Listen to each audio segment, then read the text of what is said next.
Hi, I'm Loretta, and I'm really glad that you showed up today. Welcome to my sewing room. Good morning, everybody. I am going to show you today how I do a 1/4 inch seam allowance without a 1/4 inch foot.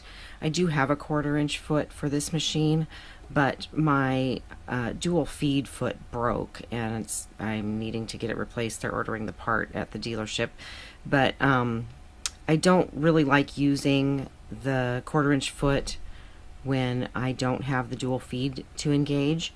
So what I'm doing as a little, interim way of getting a good 1/4 inch seam allowance is I have a method that I've developed of setting up my machine to do a good 1/4 inch seam allowance without using a 1/4 inch foot. So what I'm going to do is I have a couple of tools that I use to help me with this. One of them is the Bonnie K. Hunter Bonus Buddy ruler, and it has these little holes in the edges right here. I don't know how well you can see that, but they are for setting up a 1/4 inch seam allowance, a 3/8, 1/2 inch, or 5/8. So the first thing I'm going to do is I'm going to start by moving my needle over. So I've moved it over 3 spaces, and I'll take my hand wheel and slowly drop my needle down into that first hole, which is the 1/4 inch hole. And then I'm going to put my presser foot down, and I can see that the edge of this ruler is not at the edge of my presser foot. That's where I want to be. I want my needle to be in a position that when I position my fabric at the edge of the presser foot here, I'll have a 1/4 inch seam allowance. So I know then now that that number of clicks to the right is not enough. So I am going to continue on. I happen to know actually that 5 is the setting on my particular machine where I like it, using this foot here. So I'll drop the needle down again into that 1/4 inch hole right there. And I can see now that when I lower my presser foot, it is right on the edge there. So now I know that that is my setting for a 1/4 inch seam allowance. In order to check this, the thing you need to do is get a couple of fabric strips. I have pre-cut these to 1 1/4 inch wide. And what I'm going to do is go ahead and test sew this 1/4 inch seam allowance, and then I'm going to press this strip open and measure it.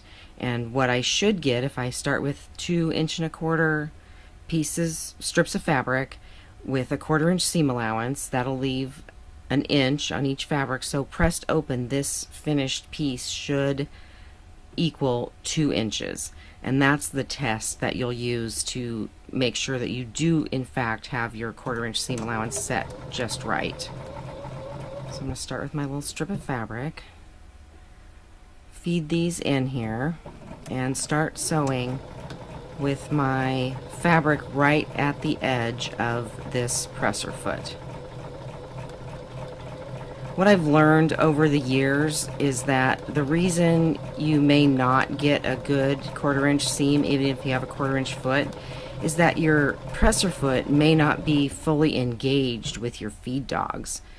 And that's what the dual feed offsets. It will help with that feeding of the fabric so that it feeds evenly. And I believe that that is sometimes the problem with people not being able to get a consistent and good 1/4 inch seam when they're quilting, is without having that dual feed feature, you're not getting good contact with the feed dog motion. So there's my strips sewn together. I'm going to go press this, and then I will come back and we'll measure it and see if it comes out to the 2 inches that I'm looking for as a finished width. Here we are again with my sewn and pressed strip, and I have my ruler here, and I'm going to lay it on top here, and I can see that this finished strip is in fact 2 inches wide, which is exactly what I'm looking for. I'm not going to measure the seam allowance. I don't need to. I know that I was going for a 1/4 inch seam allowance on 2 1/4 inch strips. That should get me a 2 inch finished width, and it does. So that's how I handle that. If you're still having trouble and you're not coming up with a good consistent width here like this, it could possibly be your cutting as well.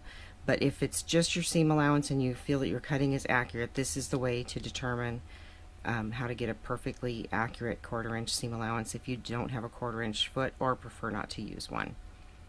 Thank you very much. I hope you found this helpful, and please like, share, and subscribe.